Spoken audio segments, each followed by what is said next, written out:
নীলনদের নামে চিঠি লিখতেছেন, ও নীলনদ, তুমি যদি আল্লাহর নামে প্রবাহিত হয়ে থাকো, প্লাবিত হয়ে থাকো, তাহলে আমি আল্লাহ রাসূল সাল্লাল্লাহু আলাইহি ওয়াসাল্লামের খলিফাতুল মুসলিমিন মুহাম্মদ ইবনে খাত্তাব তোমাকে নির্দেশ দিচ্ছি, তুমি প্লাবিত হও।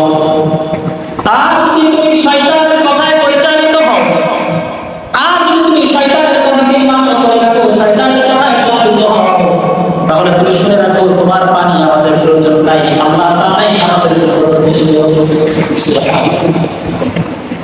চিঠি লেখা হয়ে গেছে। আমর ইবনে আস রাদিয়াল্লাহু আনহু মিশরে থেকে আসছে চিঠি নিয়ে। মিশরের সকলকে ঘোষণা দিয়ে দেওয়া হয়েছে, অমুক দিনে অমুক সময়ে হযরত আমর ইবনে খাত্তাব রাদিয়াল্লাহু আনহু চিঠিটাকে ওই নদীর উপরে দিয়ে দিতে হবে। ওয়ালিকুল্লি উম্মাতিন জাআলনা মানসাকান লিয়াকুনু ইসমাল্লাহি আলা মা রাযাকাহুম মিন বাহিমাতিল আনআম। রব্বুল আলামিন বলেন, ও আমার বান্দা-বান্দীগণ, আমি তোমাদের জন্য কুরবানিকে নির্ধারণ করেছি, লিয়াকুনু ইসমাল্লাহি আলা মা রাযাকাহুম মিন বাহিমাতিল আনআম।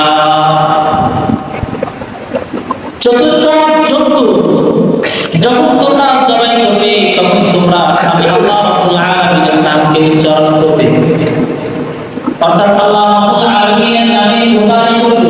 ইয়াকুনু ইসমাল্লাহ, আল্লাহ রাব্বুল আলামিনকে এই কুরবানির মাধ্যমে তোমরা স্মরণ করবে। এই জন্য এই কুরবানির ব্যবস্থা প্রত্যেক উম্মতের জন্য করেছে।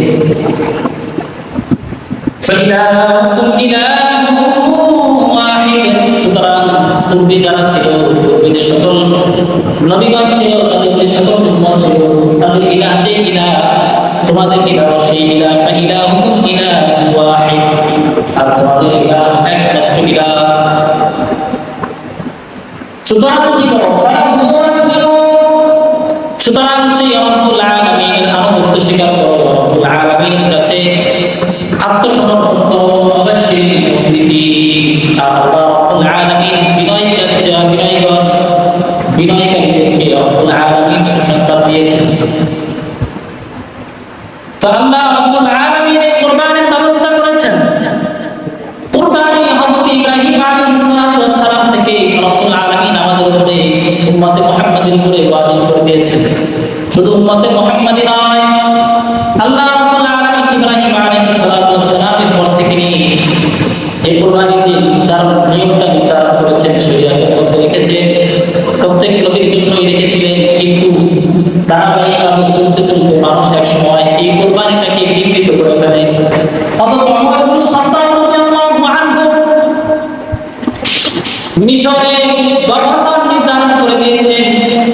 মিশরের বিজয়ী সেনাপতি আমর ইবনে আস রাদিয়াল্লাহু আনহুকে তিনি মিশরের গভর্নর। মিশরে প্রতি বছর নীল নদের যে পানি থাকতো, এই পানিগুলো শুকিয়ে যেত।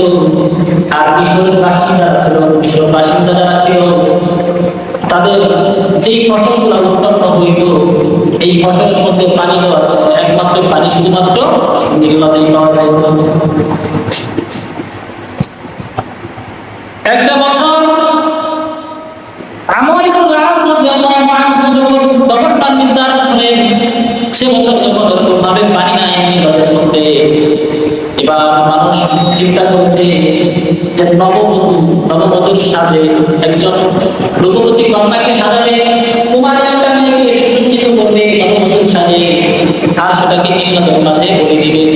পূর্বেও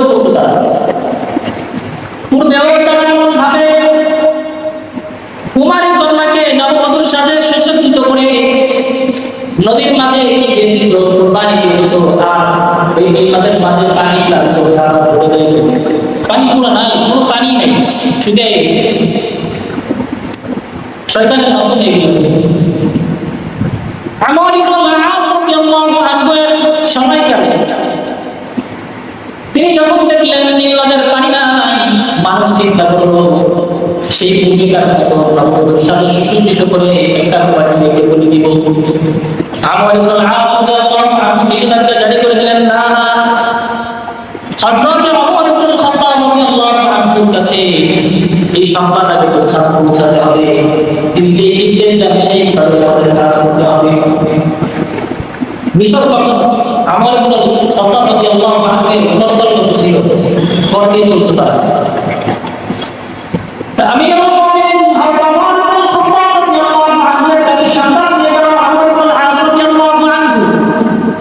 মিশরের নির্মাণের পানি নাই, আর মানুষ সুসজ্জিত করে তরুণকে যেভাবে সাজায় সেভাবে একজন কন্যাকে সুসজ্জিত করে নদীর মাঝখানে গড়ে দিয়ে দেয়। এই কথা যখন হযরত ওমর ইবনে খাত্তাব রাদিয়াল্লাহু আনহু জানতে পারলেন, তিনি একটা চিঠি লিখলেন।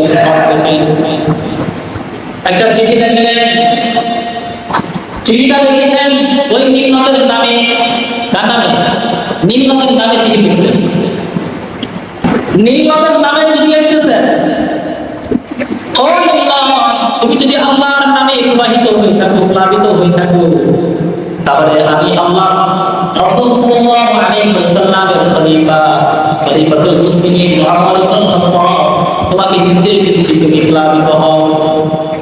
আর যদি তুমি শয়তানের কথায় পরিচালিত হও, আর যদি তুমি শয়তানের কথাকে মান্য করে থাকো, শয়তানের কথায় প্লাবিত হও, তাহলে তুমি শুনে রাখো, তোমার পানি আমাদের প্রয়োজন নাই, আল্লাহ তাআলাই আমাদের জন্য যথেষ্ট। চিঠি লেখা হয়ে গেছে। আমার মিশরের সকলকে ঘোষণা দিয়ে দেওয়া হয়েছে, অমুক দিনে অমুক সময়ে হযরত ওমর ইবনে খাত্তাব রাদিয়াল্লাহু আনহু চিঠিটাকে ওই নদীর মধ্যে দিয়ে দিতে হবে, আর তারপরে পানি প্লাবিত হবে, আবার নদী ভরে যাবে। মিশরবাসী সকলে এই ঘটনা শুনে, এই ঘোষণা শুনে সকলেই কৌতূহলের আর কোনো শেষ নাই। দেখতে হবে কি বিষয়। একটা চিঠি দিলে চিঠি পড়বে কে? নদীতে চিঠি পড়বে, নদী চিঠি পড়বে। এমন ঘটনা যখন লোকেদের মাঝে প্রচার হয়ে গেল, লক্ষ লক্ষ মানুষ সেই বিষটাতে একত্রিত হয়ে গেল। নদীর মাঝে যারা হয়েছে, ওমর ইবনে খাত্তাব রাদিয়াল্লাহু আনহুর চিঠিটাকে